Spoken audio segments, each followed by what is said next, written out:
Can you? Yes. Can you hear me? Now I've lost Bev. Me too. We've lost you now, Bev. Can't hear you.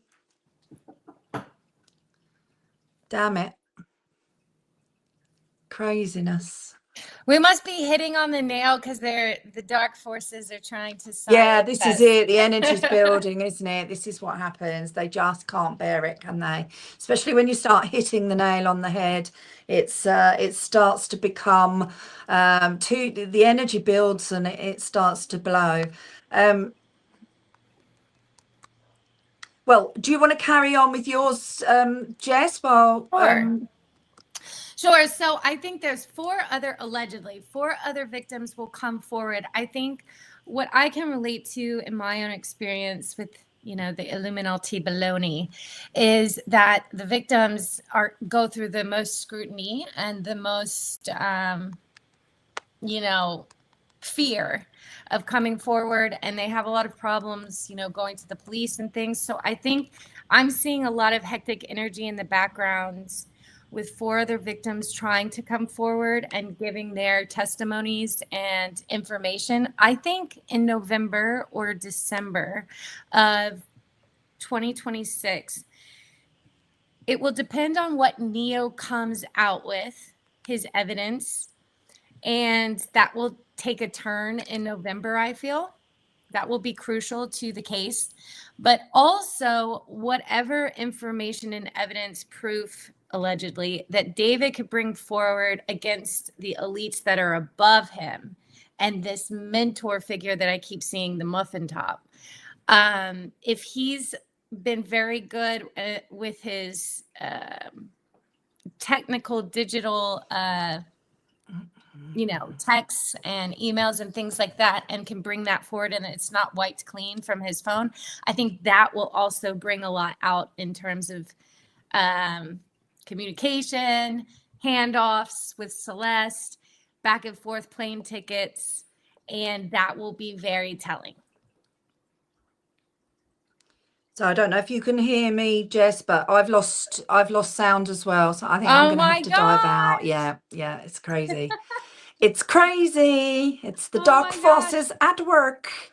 So all right, let's see what I can do.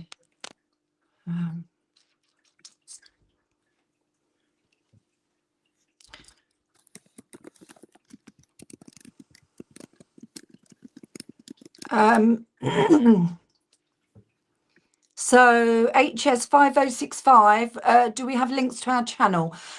So my channel is at SRG Soul Guidance, and Jess is J Chili Co. So they are our YouTube channels. Oh, brilliant. Thank you, Margie, beautiful lady. Okay, I'm going to have to go out because this isn't going to rectify itself until Bev comes back in. So I'll leave you, and can't even remember how to get out now. Okay, can everyone in the chat hear me at least? Anyone? Bueller? Okay, I'm going to log out too.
Right. I don't know. Let's see if we can. Oh my goodness! I can't hear. Can you hear me? I can hear you. It's a bit of an echo. Okay, that's fine. Jess, can you hear me too? Yep. Yes. We can Can all y'all hear. hear me? Yay! Can Where y'all there's hear a me? will. Yeah, Aquana did try to get in, but then we only had that just the black screen where she was. But she had sent through her opinion, and she said she thinks that the D4VD person was what they call a birth demon, which means that whatever demonic areas were around him was birthed through with him at the time.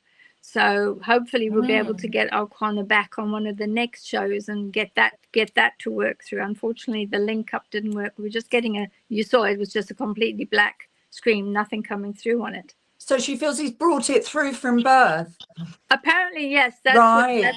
That's Interesting. That's what she feels that he was that, and then whatever it is, this, because I know D4VD had said that he had this alter ego or another alter that was walking with him and that was working with him, and that when he was with his songs and when he was doing his shows and also doing all of his videos, and that this other thing, this demonic entity, would come through and work with him. So she was saying before that she felt that this particular demon had taken over him completely and was doing all these unusual things and had a totally different agenda to what he has.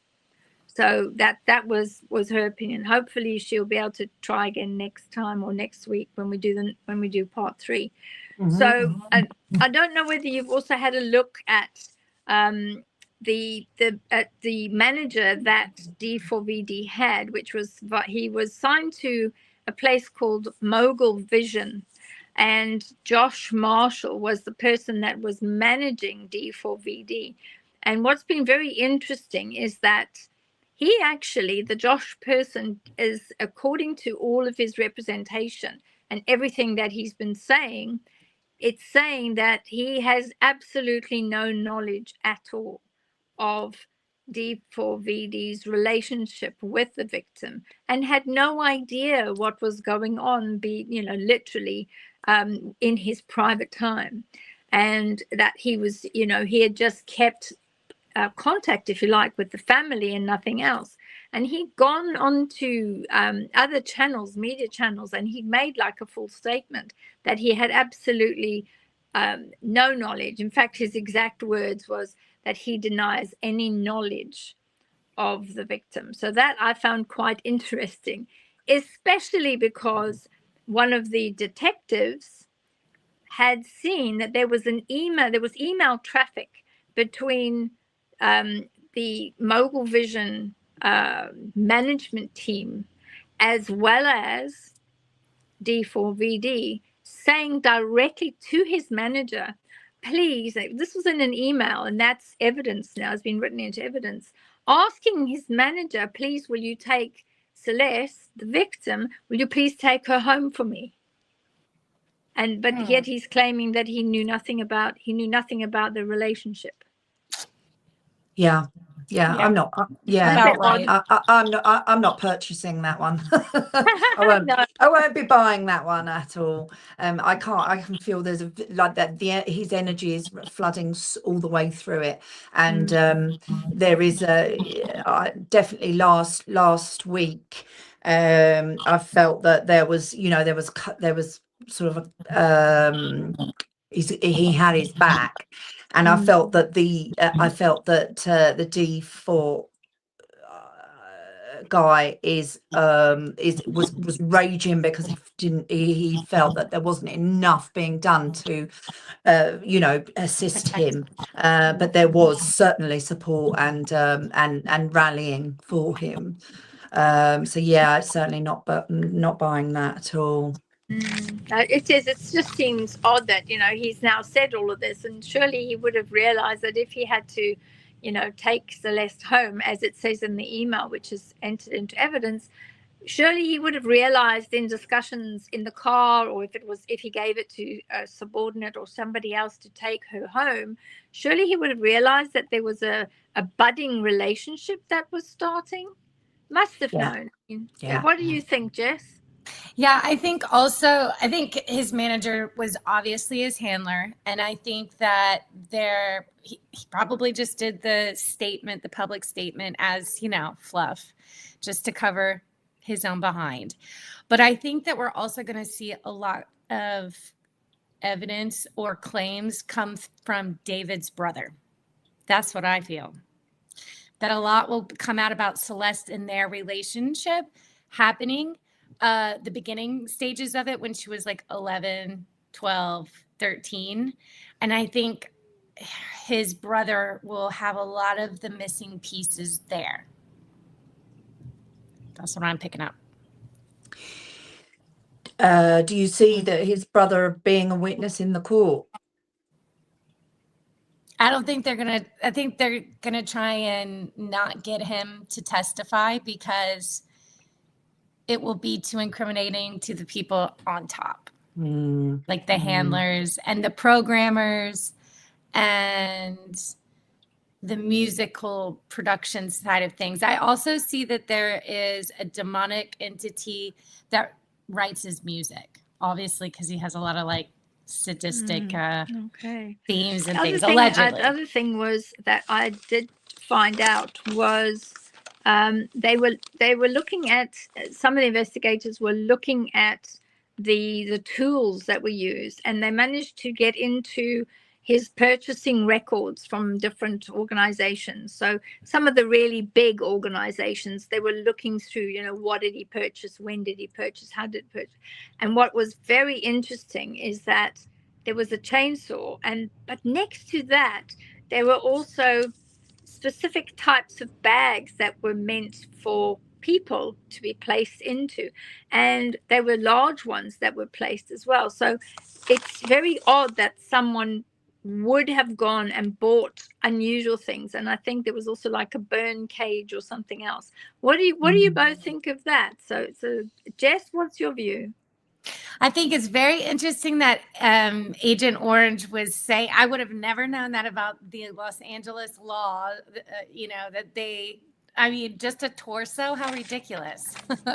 I need to know fingers. I need to know, so I just find it very interesting. I think in a way, I think that David has been a little bit set up and walked into a trap. And I think that he was advised to order those things, whether that's through the demonic entity. And Zara, Yeah. what do you feel? Yeah, well, I definitely thought that. I definitely felt that from him last week, that he felt that he'd been led into a trap. He'd been sort of led to the slaughter, and he was taking the rap for what he perceived as sort of alleged joint enterprise. But I do see. Yeah, I just feel like that this is a cesspit, a cesspool of darkness that's intertwined. There's a big web here. That's how I'm feeling. It's actually a massive web, and I think this case is really going to start unpicking it. Oh, yeah, I think so. So next week we're going to have a look at whatever happens this week, and we do know that there's a lot more investigation. There's a lot that the investigators, so in other words, the detectives, as well as the various police departments and others, they're all looking at. I believe there is a huge amount of data, huge amount of media evidence, as well as digital files. So we're hopeful that this will start coming out this week. And next week, we can then start looking at what would the background be, because this case is not going away. No, It looks like every week there's something new that comes up. So thank you both for being here today, and hopefully we'll be able to connect with Okwana. And unfortunately, we didn't manage to get it on screen, but we will get something done for next week, I'm sure. Would you like to both just give your summaries? And Jess, what is your summary? And then we'll go across to Zara, and then you'll see us again next week for part 3. I think we're going to get a lot more evidence with the car sitting in a neighborhood in LA. I think that's going to come out in the next week. I also feel like 4 victims will be given their place to speak their truth. So I think we'll see more with that. And also with David's brother. I think a lot of missing pieces with how they connected and how he was able to get her to his shows, get to her school, things like that. And then I think that's where that name O'Brien comes in. I've yet to uncover the name O'Brien, but it's coming. I'm going to do some more digging. And Zara, your last comments, please, before we say goodbye to our audience. Yeah, well, I actually can see some certain people who aren't directly involved or attached, but there's some links. I can actually see further unaliving. People are going to, I see somebody who's going to mysteriously drop off Earth, and it will be sort of, well, that's funny because so I wouldn't, sort of not necessarily witnesses, but some kind of link. I can see a further unalivement or a further mysterious self unaliving. I can see that happening. Well, I think there's going to be definitely a lot. Also, I think that one of his very good friends, the Neo person, I did see, and I had said this before, that there is some sort of an agreement that has been made with a couple of his friends with details that are going to be coming out. So I think that this case is going to become very, very complicated very quickly, and we're going to hear a lot more over the next weeks. So I just want to say thank you to both of you for being here today, and everyone in the comments, and thank you for your comments, and thank you to the mods for being here. And we'll catch up with you in part 3 next week. Have a good weekend, everyone. Bye for now. Bye-bye. Bye.